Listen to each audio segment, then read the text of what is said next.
This reading of the report is from the review of the FBI's handling of intelligence information related to the September 11th attacks, which was publicly released in June of 2006. Chapter 5.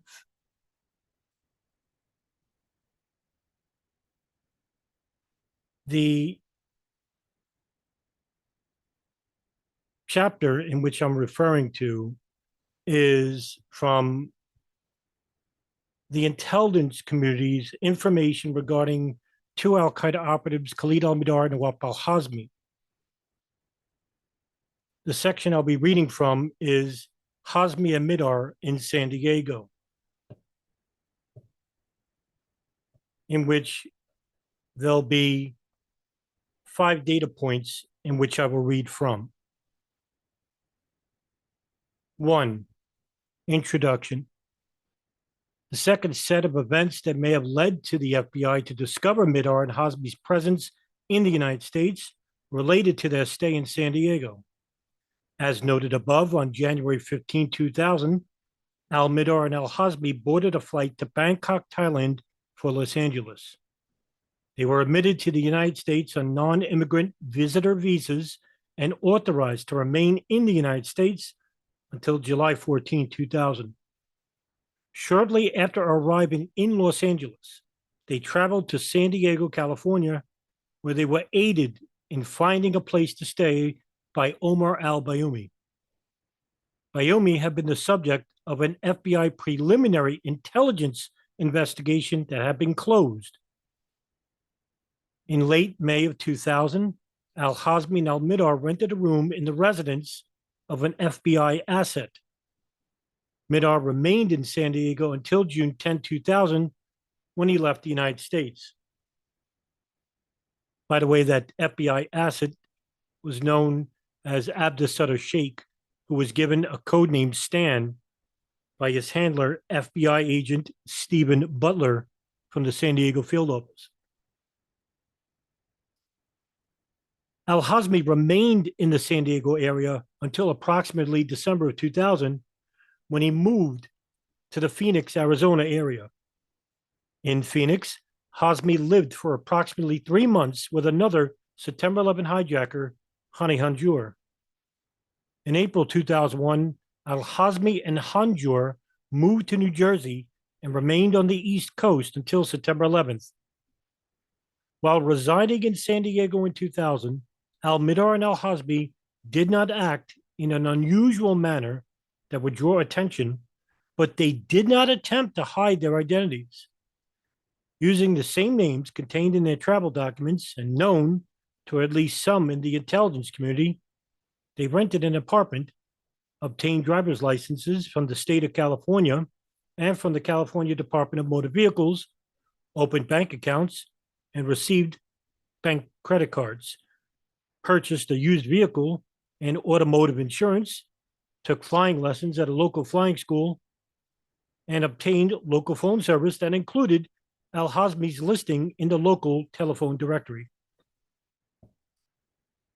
Although al-Hazmi and al-Mihdhar were in San Diego for a significant period of time, the FBI did not learn of their presence there until after September 11, 2001. After September 11th, much would be learned about al-Hazmi and al-Mihdhar's time in San Diego and the intelligence community's missed opportunities to find and investigate them before the terrorist attacks in which they participated. Just to note, they were involved in the hijacking of American Airlines Flight 77 that crashed into the Pentagon. In this section, we describe the facts surrounding al-Hazmi and al-Mihdhar's residence in San Diego, including their accusations and association, including their associations with 2 persons known to the FBI. Point 2, al-Hazmi and al-Mihdhar's association with Bayoumi.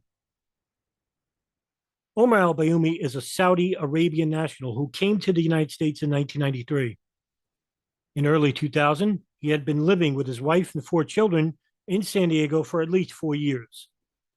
Although he described himself to others in San Diego as a graduate student in business administration, he took classes intermittently and was not enrolled in a program of study. He did not work in the United States and received a monthly stipend of $4,000 plus other allowances ranging from $465 to $3,800 each month from Dalla Avco, a Saudi contractor, to the Presidency of Civil Aviation. Bayoumi was active in the San Diego Muslim community and was involved in the establishment of several mosques in the United States.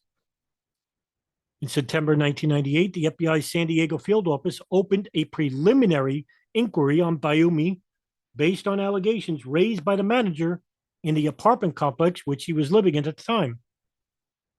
The manager alleged that Bayoumi had received a suspicious package from the Middle East, and the maintenance worker for the apartment complex had noted strange wires in Bayoumi's bathroom. In addition, the manager reported frequent gatherings of young Middle Eastern males at al-Bayoumi's apartment on weekend nights. The FBI case agent conducted a limited investigation of al-Bayoumi, but the preliminary inquiry was closed in June 1999 and was not converted to a full field investigation. As a result, the FBI was no longer investigating al-Bayoumi at the time that al-Hazmi and al-Mihdhar met al-Bayoumi in February of 2000. Although the following paragraphs describe what was later learned about al-Bayoumi's interactions with al-Hazmi and al-Mihdhar. On February 1st, 2000, al-Bayoumi traveled by car from San Diego to Los Angeles to resolve a visa issue at the Saudi consulate. Al-Bayoumi invited an associate, Isamu Dyson, also known as Kaysan Bindan, to accompany him. Dyson provided the following account to the FBI of the trip with al-Bayoumi. Dyson said at the time of the invitation, Bayoumi mentioned a Los Angeles restaurant serving halal food where they could eat lunch after al-Bayoumi's meeting at the consulate. After Bayoumi spent approximately 1 hour at the Saudi consulate, he and Dyson went to the restaurant but discovered it had been converted to a butcher shop. The butcher shop employees recommended another nearby halal restaurant, the Mediterranean Gourmet. Bayoumi and Dyson walked to that restaurant. While they were eating there, al-Hazmi and al-Mihdhar entered the restaurant, and the four talked in Arabic. Although Dyson had limited Arabic language skills, he said that al-Bayoumi kept them apprised of the content of the conversation. Al-Hazmi and al-Mihdhar told Bayoumi that they were in the United States to study English, but they did not like living in Los Angeles. Al-Bayoumi invited the men to visit San Diego and offered to assist them. Al-Bayoumi provided the men with his phone number. Bayoumi and Dyson left the restaurant and, after stopping at a nearby mosque for sunset prayers, returned to San Diego. Dyson asserted that the encounter with al-Hazmi and al-Mihdhar seemed to be a coincidental meeting. Within several days of the meeting, al-Hazmi and al-Mihdhar accepted Bayoumi's invitation and traveled to San Diego. In San Diego, Bayoumi arranged for al-Hazmi and al-Mihdhar to rent an apartment on Mount Ida Road in the same apartment complex where al-Bayoumi lived. Bayoumi also co-signed their lease. Shortly after al-Hazmi and al-Mihdhar moved into the apartment, al-Bayoumi hosted a party to introduce them to the local Muslim community. Just to note, Kaysan Bindan, Issa Dyson, also changed the story when he was interviewed by the 9/11 Commission, in which his name was redacted. In that story, he told them that they were in the restaurant first, and then walked in al-Hazmi and al-Mihdhar.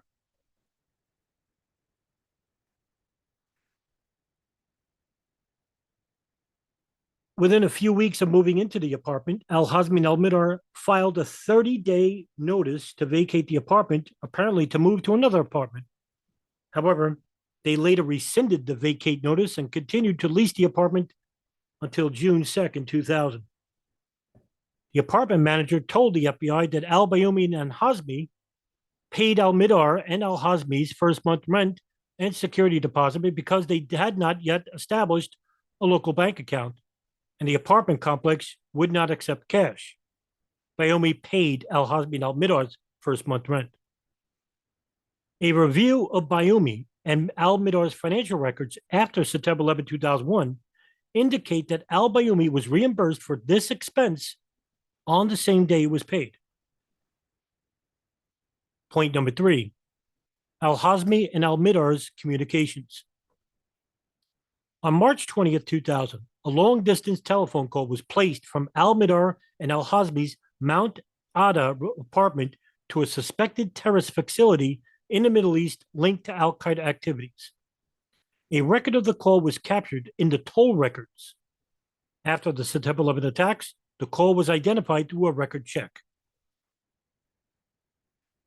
Point 4, al-Hazmi and al-Mihdhar's association with an FBI asset beginning in May of 2000. Sometime in May of 2000, al-Hazmi and al-Mihdhar moved out of the apartment al-Bayoumi had found for them on Mount Ada Road and moved as boarders into the house of an asset of the FBI San Diego field office. Al-Hazmi and al-Mihdhar met the asset at the mosque they attended. Al-Mihdhar stayed at the asset's residence until June 10, 2000, when he left the United States. Al-Hazmi resided in the asset's house until December 10, 2000, when he moved to Arizona. In 1994, the asset was recruited by San Diego FBI agent who we call Stan. The FBI had interviewed the asset in connection with a bombing investigation several years before.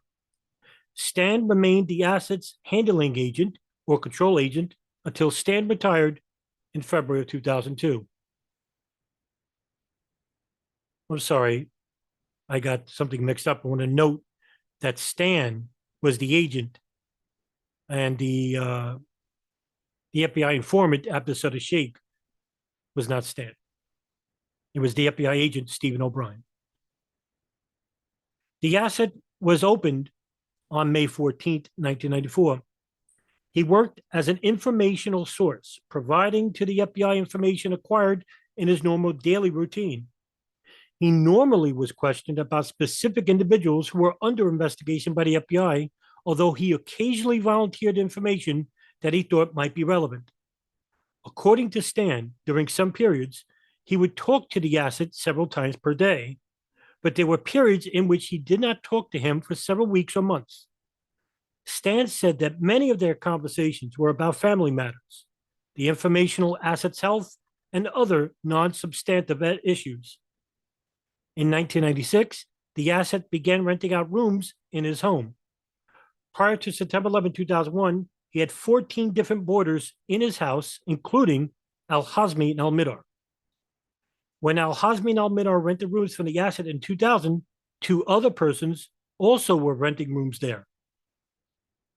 It is not clear what information the asset provided to the FBI about al-Hazmi and al-Mihdhar before the September 11 attacks.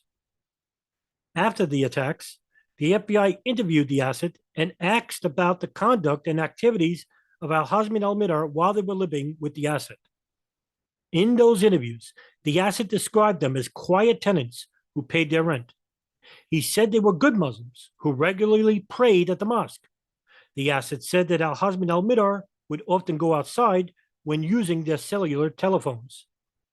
The asset insisted that he noticed no indicators of nefarious activity by al-Hazmi and al-Mihdhar that should have resulted in his reporting of their identities to the FBI. The asset was asked what information he provided to Stan about al-Hazmi and al-Mihdhar before September 11th. In these interviews, the asset provided conflicting accounts regarding the information on al-Hazmi and al-Mihdhar that he disclosed to Stan. The agent who interviewed the asset, this agent, had taken over as the asset's control agent after Stan's retirement from the FBI, told us that the asset said he told Stan about his boarders in general terms, although he had not fully identified al-Hazmi and al-Mihdhar. The control agent said that the asset later said that he had not told Stan about the boarders at all. Although Stan declined to be interviewed by the Office of the Inspector General after September 11th, his FBI supervisors had interviewed him about the asset. Stan also discussed the asset with coworkers, and he was interviewed by and subsequently testified in a closed session before the Joint Intelligence Committee. Stan reported that the asset had told him contemporaneously that the two Saudi national visitors were residing in a room at the residence. Stan said that the asset merely provided the first names of the boarders, Nawaf and Khalid. Stan contended that he had asked the asset for the boarders' last names, but never received them and did not follow up. He said the asset told him that the boarders were in the United States on valid visitors' visas and they planned to visit and to study while they were in the country. In addition, Stan said that the asset told him that he believed that the two boarders were good Muslims because of their amount of time that they spent at the mosque. Stan stated that he did not recall the asset ever telling him that either of the boarders had moved out. According to Stan, the asset did not describe the boarders as suspicious or otherwise worthy of further scrutiny. Stan reported that he never obtained al-Hazmi and al-Mihdhar's full identities from the asset and that he did not conduct any investigation of them. Point 5. Office of Inspector General conclusion. In sum, the FBI did not obtain information about al-Hazmi and al-Mihdhar's time in San Diego, either as a result of the al-Bayoumi preliminary inquiry or from the asset. In the analysis section of this chapter, we evaluate Stan's actions with regard to al-Hazmi and al-Mihdhar and whether he should have pursued additional information about who was living with one of his assets. And that concludes this part of the report. See you in the next video.